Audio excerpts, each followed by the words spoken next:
et bienvenue dans l'émission Paroles de femmes. Toute cette semaine, nous avons la grande joie de recevoir à nouveau le pasteur Georges Amoako. Bonjour pasteur. Bonjour Annabelle. Ça avait été déjà une très grande joie la première fois et on ne se connaissait pas beaucoup, mais maintenant qu'on se connaît, alors là c'est une immense joie, j'ai envie de dire, que de vous recevoir à nouveau pendant toute cette semaine. Vous allez bien? Très bien, très Toujours bien. pasteur en Côte d'Ivoire, la Oui, maison de la destinée. oui, toujours la maison de la destinée à Abidjan, en Côte d'Ivoire. Ok, vous voulez saluer vos fidèles? Je voudrais saluer tout le monde, particulièrement ma femme. Ah, votre femme, on a très très hâte de la rencontrer. Elle viendra. Elle Oui, viendra. c'est une promesse.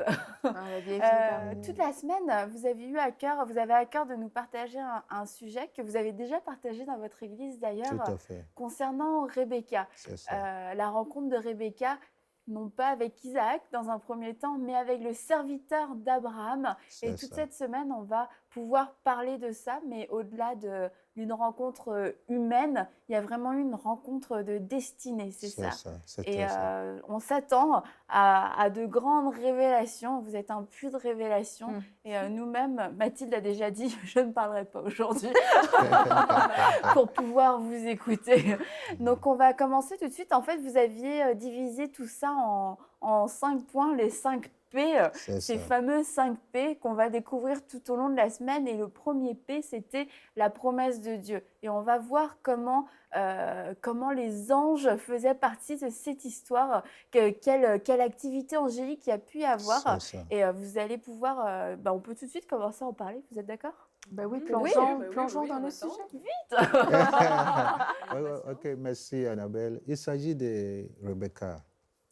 Et comme vous le savez, c'est un passage très, très significatif sur le plan théologique. Parce que ce passage, Genèse 24, c'est vrai, c'est Abraham qui envoie son serviteur chercher femme, je dirais une épouse, à Isaac, son fils. Et au-delà même de ça, on voit Dieu le Père, n'est-ce pas, qui envoie son Esprit Saint pour chercher une épouse pour Jésus qui est son fils. Alors, on parle d'Isaac, mais on parle véritablement du Fils de Dieu qui est Jésus-Christ. Et on parle de Rebecca, mais au-delà de ça, on parle de l'Église. Et ce qui est intéressant même dans ce passage, si vous voyez la vie d'Isaac, après Genèse 22, où on parlait de sa mort prophétique et symbolique, on n'a plus entendu parler d'Isaac jusqu'à Genèse 24.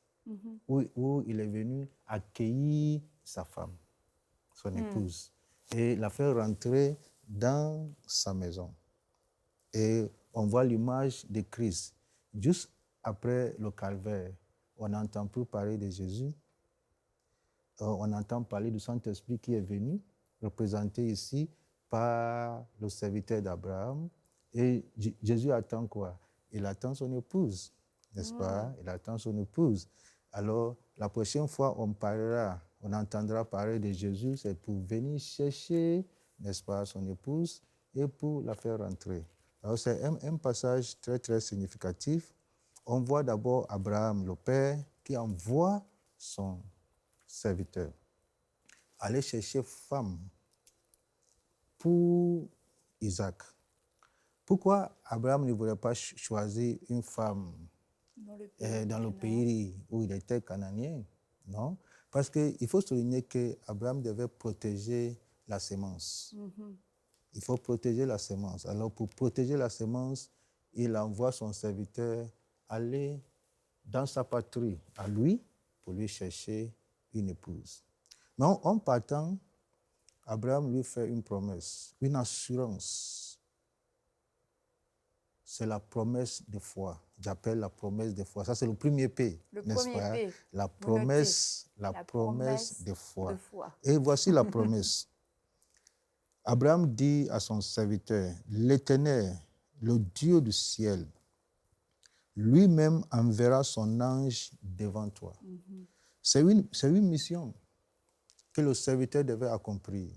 Mais cette mission n'est pas une mission charnelle, pas une mission physique ou naturelle. Cette mission, c'est une mission, je dirais, divine. Alors Abraham va rassurer son fils son serviteur plutôt, en lui disant, l'Éternel, le Dieu du ciel, lui-même enverra un ange devant toi. C'est une assistance angélique. Dieu envoie un ange devant Abraham. Abraham promet un ange que Dieu envoie devant son serviteur. Et je veux assurer chaque personne, chaque femme et chaque personne qui nous écoute que si Dieu te donne une mission, il envoie également un ange qui va te précéder, qui va aller au-delà et devant toi. Avant même que tu n'arrives, l'ange a déjà aplani le chemin devant toi. Voici la promesse de la foi. L'ange devancera Éléazar, qui est le serviteur d'Abraham. C'est vrai que la Bible n'a pas donné le nom de ce serviteur, mais comme nous le savons, le serviteur d'Abraham, le serviteur principal d'Abraham s'appelait Éléazar. Et du coup, en fait, Abraham avait bien conscience que le serviteur lui-même, par ses propres forces, par sa propre initiative, n'aurait pas réussi à accomplir cette promesse-là, que ce n'était pas dans la main de ce serviteur que pouvait se trouver toute la postérité d'Abraham. Il n'a pas confié cette grande mission à un homme. Il avait conscience que c'était Dieu lui-même qui allait envoyer son ange pour que cet homme puisse juste recevoir le travail qui avait été fait par Dieu lui-même. Et ce n'était pas un homme. Ce n'est pas un homme. Comme je disais, c'est une mission prophétique, c'est une mission divine. L'ange, en lui seul, le serviteur en lui seul ne pouvait pas. Il a besoin d'une assistance angélique. Et lorsque Dieu te donne une mission à accomplir, il met à ta disposition une assistance surnaturelle, une assistance invisible et invincible. Et pour accomplir une mission divine, le serviteur d'Abraham avait plus besoin du ciel que de la terre. Et je crois que nous aussi, pour accomplir une mission divine, nous avons plus besoin du ciel. Ça veut dire l'appui céleste, l'appui divin, l'appui de Dieu que terrestre. Dans la plupart des temps, au lieu de chercher l'appui de Dieu, nous cherchons l'appui humain. Nous cherchons l'assistance humaine. Alors qu'Abraham lui a dit, Dieu enverra un ange devant toi. Je ne connais pas la mission devant toi, Excellence. Mais ce que je sais, quelle que soit la mission, Dieu enverra un ange devant toi. L'assistance angélique n'est pas simplement liée à l'Ancien Testament. Non. L'assistance angélique est aussi une réalité dans notre dispensation. Donc aujourd'hui, nous aussi, on bénéficie de l'assistance angélique. Tout à fait. On bénéficie de l'assistance angélique. Laissez-moi lire un passage. Ce que la Bible dit en Hébreux chapitre 1. La Bible dit, Hébreux chapitre 1, le verset 13, « Et auquel des anges a-t-il jamais dit, assis-toi à ma droite, jusqu'à ce que je fasse de tes ennemis ton marchepied. Ne sont-ils pas tous des esprits au service de Dieu, envoyés pour exercer un ministère en faveur de ceux qui doivent hériter du salut. » Alors les anges sont des esprits. Les anges sont envoyés par Dieu pour exercer un ministère en faveur de qui? De nous. En notre faveur. Alors ici, on n'est pas dans l'Ancien Testament. Nous sommes dans le Nouveau Testament. Et Hébreu nous donne le but même de l'existence des anges. Ils sont des serviteurs. Ils sont des serviteurs de notre Père. Ils ne sont pas des fils. C'est nous qui sommes des fils. Et des anges sont là, la Bible dit, envoyés pour exercer un ministère en faveur de ceux qui doivent hériter le salut. Qui sont ceux qui ont hérité le salut? C'est nous. Mais concrètement, comment les anges aujourd'hui nous aident? Comment ils exercent leur rôle et leur ministère dans nos vies? c'est très important. Comment les anges exercent leur ministère auprès de nos vies? Voyons d'abord l'histoire biblique. Nous voyons Pierre qui était en prison, Actes chapitre 12. Et la Bible dit que l'Église a prié. L'Église n'a cessé de prier en faveur de Pierre. Parce que Hérode venait de tuer Jacques. Et maintenant, on met Pierre en prison. Après Pierre, je crois que c'est Jean qui va partir. Et j'espère que Jean va organiser ce moment de prière en faveur de Pierre et de lui-même. Et l'Église prie. Et l'Église prie. Quelque chose va se passer. La nuit, Dieu envoie un ange. Pierre était enchaîné. Dieu envoie un ange. Ouais. L'ange touche Pierre. Tous les chaînes tombent. L'ange dit à Pierre, sortons. Pierre même pensait que c'était un rêve. Arrivé au portail qui était barré et barricadé, la Bible nous dit que ce portail s'ouvrait d'elle-même. Et Pierre sort. Ça, c'est l'assistance angélique. Je pense aussi à Paul qui était sous l'eau, n'est-ce pas? Il y avait des naufrages. Et l'ange de Dieu lui est apparu pour dire, Paul, reste tranquille. Rien ne va se passer. Toute vie ici sera protégée. Alors, ça, ce n'est pas l'Ancien Testament. Ça, c'est du Nouveau Testament. Maintenant, parlons de nos jours. Moi, je vais donner un témoignage me concernant moi-même. J'ai un grand frère qui est au Nigeria, qui est parti au Nigeria, ça fait très longtemps. Très, très longtemps. Et un jour, j'ai été invité à un programme au Nigeria. Et j'ai cherché l'adresse de mon frère, mon grand frère direct. Quand j'ai fini mon programme, j'ai dit au pasteur, voici l'adresse, est-ce que ça te dit quelque chose? J'ai mon frère qui est là-bas. Le pasteur a regardé l'adresse et il me dit que ça, c'est très, très loin. Très, très loin de Lagos. Et je lui ai dit, mais on peut partir? Il m'a dit, c'est possible. Après le programme, je vais avec le pasteur. Et effectivement, c'est très, très loin. Arrivé quelque part, même moi-même, j'ai dit au pasteur, on n'a qu'à retourner.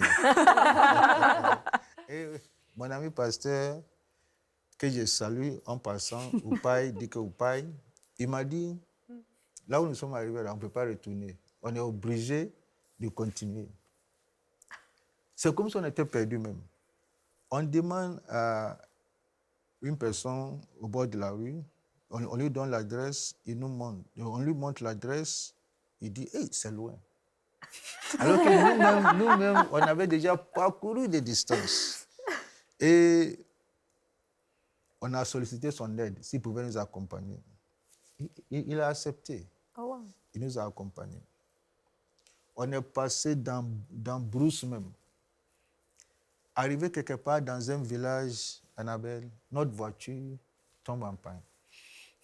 Bah, c'est ce qu'il vous fallait. Hein? On n'arrive plus à démarrer. Oh, ouais.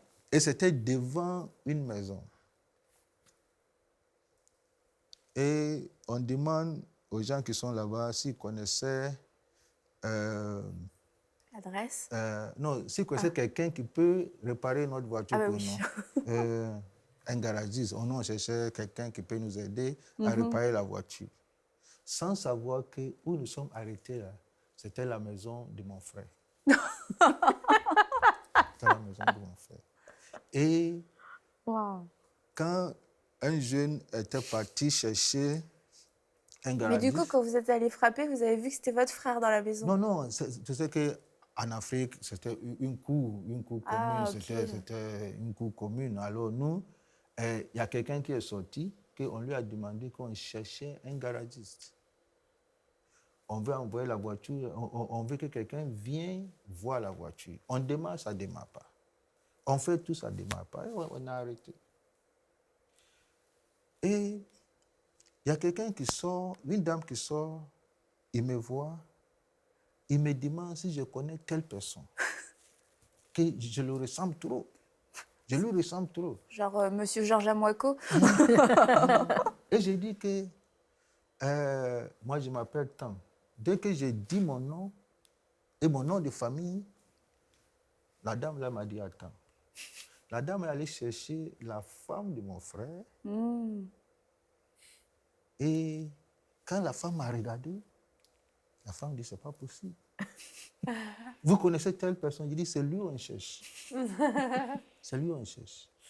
Et la femme dit ici c'était sa maison, mais on n'est plus ici. On est dans l'autre village.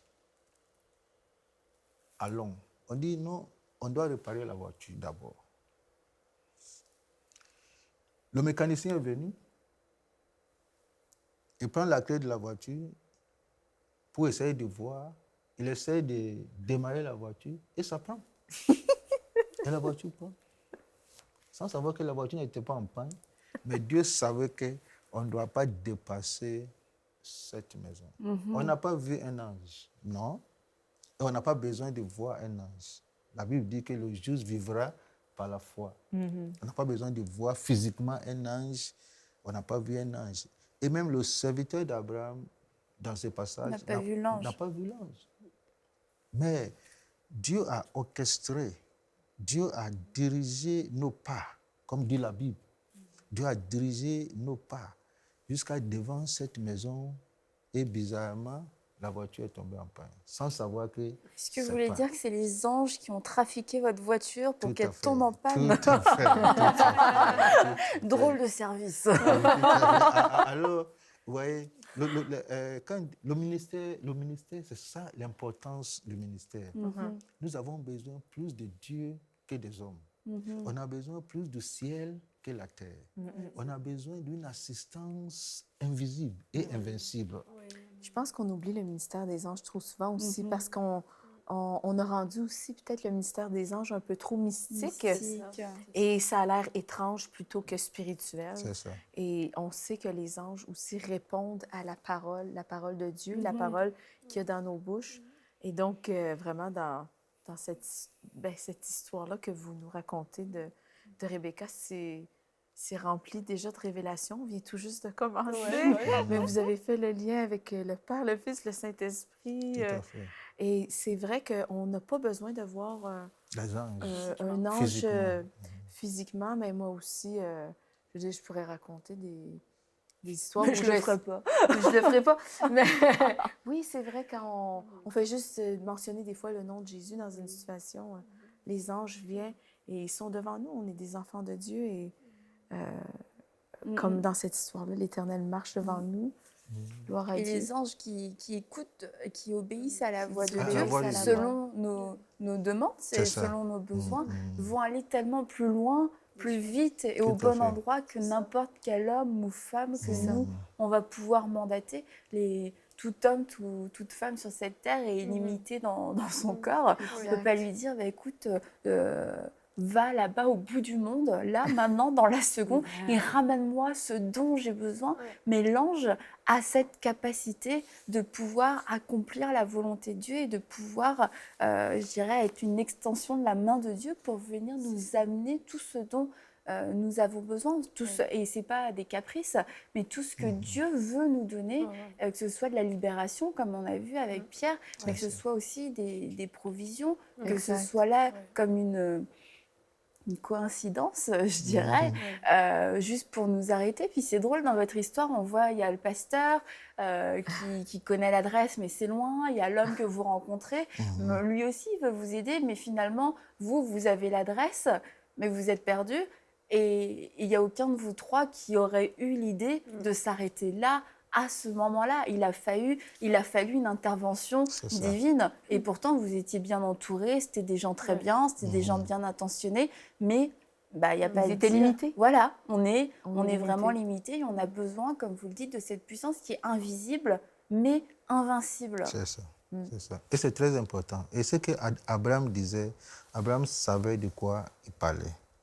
L'Éternel, le Dieu du ciel, qui m'a fait sortir de la maison de mon père et de ma patrie, et qui m'a parlé et qui m'a juré en disant, je donnerai ce pays à ta postérité. Lui-même Abraham lui-même a expérimenté des temps d'intervention des anges en sa faveur. Alors, ce qu'il dit à son serviteur, ce n'est pas une théorie. C'est quelque chose que lui-même, il a expérimenté. Moi, j'ai un autre témoignage. D'Abidjan, je vais souvent à Accra pour des programmes. Et dans la plupart des temps, avant, quand je partais en voiture. Et d'Abidjan à Accra, c'est très loin en voiture. C'est à cause de ça. On va la nuit pour arriver très tôt le matin. Ah, d'accord. Et un jour, on était 4 pasteurs. 2 devant, 2 derrière. Et c'est moi qui étais au volant. Un peu proche de la frontière, il n'y avait pas de lumière. Nous sommes en Afrique, hein, il n'y a pas de lumière au village. Dans la plupart de nos villages, il n'y a pas d'électricité. Alors, nous, on partait, on était suivis. On ne savait pas que ceux qui nous suivaient étaient des blackers. On ne savait pas. Mais chaque fois qu'on s'arrête, eux aussi s'arrêtent. Et chaque fois en Afrique, il y a plusieurs barrières de police, des postes de police. Chaque fois qu'il y a une barrière, et ils s'arrêtent un peu plus loin derrière nous. Et nous, dès qu'on traverse la barrière, ils nous poursuivent.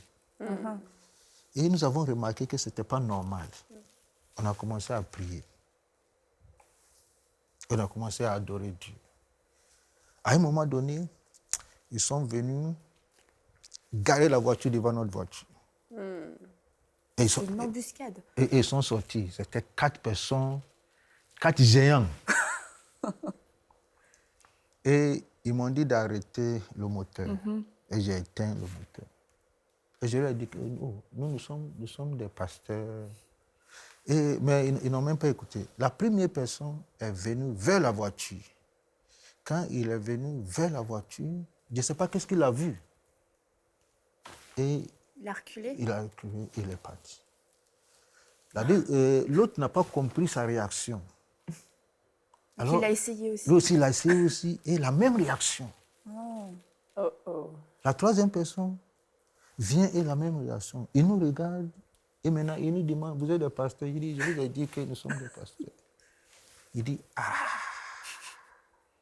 Mais ils ne nous ont pas dit qu'est-ce qu'ils ont vu. Nous aussi, on ne savait pas qu'est-ce qu'ils ont vu. Et ils nous ont demandé pardon et ils ont fait demi-tour. C'est vrai? Oh boy! C'est merveilleux. Nous avons remarqué que la présence de Dieu était dans la voiture. Ben oui. Nous avons remarqué que l'ange de Dieu y était. Amen. Nous, on n'a pas vu. On était 4 personnes sans force, sans âme, même nus, même physiquement, on ne pouvait pas les battre. Et c'était la nuit. Mais on a vu l'assistance des anges. Gloire à Dieu. Et on était très contents quand on partait, on chantait, on louait. Et on avait plus peur. Mais je me suis dit que je ne voyage plus la nuit. Avec raison. Il y a une chose que j'aimerais juste dire par rapport à l'intervention angélique, c'est que le pasteur, dans ses histoires, et bon, d'autres, les gens à la maison ont sûrement déjà entendu des histoires comme celle-là, mais c'est qu'on ne fait pas appel directement aux anges. Non. Vous avez loué le Seigneur, vous avez déclaré sa parole, et simplement, l'activité angélique s'active à ce moment-là en notre faveur. Et c'est vraiment ça, l'intervention divine. Qu'est-ce qui est merveilleux? C'est que c'est dans la louange, c'est dans la proclamation de la parole. Et ensuite, ben là, ça, c'est des ministres à notre service et au service de Dieu. Mais Dieu dispose de plusieurs moyens de nous bénir et d'intervenir en notre faveur. Les anges, c'est un moyen. Et puis, c'est pas à nous à donner le mode d'emploi au Seigneur. C'est ça. Mais comme tu dis, quand on loue Dieu et puis qu'on crie à lui selon nos besoins, lui dispose selon ce qu'il a. Il agit. Mais en tout cas, c'est formidable. Mais ça m'a rappelé, vous vous souvenez, le témoignage de ce pasteur qui venait d'Haïti quand il y avait eu l'attaque de la maison avec les exactement. enfants et en fait, les cambrioleurs avaient été comme aveuglés. Ils n'avaient pas vu les enfants. Toute une pièce remplie d'enfants. Toute une pièce remplie d'enfants. Eh là là, oui. Il y a vraiment Ça, des c'est interventions qui nous échappent. Ou dans des cas d'accident, on entend parler aussi d'accidents où une pour voiture une raison qui ou pour une autre, soulève, qui échappe c'est ça, une voiture qui change de trajectoire de façon inopinée. Ça m'est arrivé. Quand j'ai raconté l'histoire de ma belle-sœur quand elle était petit bébé, et puis qu'ils étaient au Sénégal sur une piste de brousse, et que la voiture a fait plusieurs tonneaux, et tout le monde était blessé dans la voiture, mais ils ont retrouvé le bébé assis sur la route sans une égratignure à 50 mètres derrière la voiture. Et c'était impossible, même techniquement, quand tu regardes la voiture, dans quel sens elle avait tourné, c'était absolument impossible que le bébé... Mais ils ont retrouvé le bébé sur la route sans une égratignure. Et qu'il y a vraiment des choses... Et je ne serais pas étonnée que ce soit des anges qui soient intervenus. Il y a beaucoup de témoignages qu'on entend comme ça. Je me souviens, dans une église en France, il y avait eu... comme il y avait un trou dans le sol et des enfants étaient tombés en fait. Et il y a un trou assez profond et après les enfants racontaient on n'a jamais touché le sol, on ne s'est pas fracassé sur le sol, on n'a jamais touché le sol. Juste avant qu'on touche le sol, on a senti comme des mains qui nous ont pris et qui nous ont déposés en fait. Il n'y a pas eu de choc. Et ça c'est sûr, c'est l'intervention des anges. Et là il n'y a personne qui est au courant de toute manière. C'est Dieu a vu ses enfants en danger, il a envoyé ses anges et puis ils les ont secourus et protégés de la mort ou en tout cas de graves blessures. Et merci beaucoup pasteur pour ce premier P, la promesse de Dieu. On attend avec impatience. Demain, on va parler plus en détail de la prière qu'a fait ce serviteur-là. Parce qu'on voit que ce serviteur, il n'était pas au début vraiment rempli d'assurance. Il dit quand même à Abraham, c'est super ce que tu me demandes, mais s'il n'y a personne qui veut me suivre.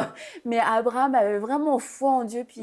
Mais Abraham était bon, il a dit, écoute, si la femme ne te suit pas, il n'y a pas de souci. Mais on va voir qu'après, ce serviteur lui-même s'est saisi de la parole d'Abraham et on va voir sa prière et comment aussi on a vu la destinée, le rapport avec l'Église, mais on va aussi parler quelquefois comment on peut prier pour rencontrer un conjoint ou une conjointe, quelquefois on a des façons un petit peu bizarres. On va voir la prière de ce serviteur demain. Et encore merci beaucoup, pasteur Amouako. On se retrouve demain pour une prochaine émission de Paroles de Femmes. Envoyez-nous votre témoignage à paroledefemmes@enseigne-moi.com.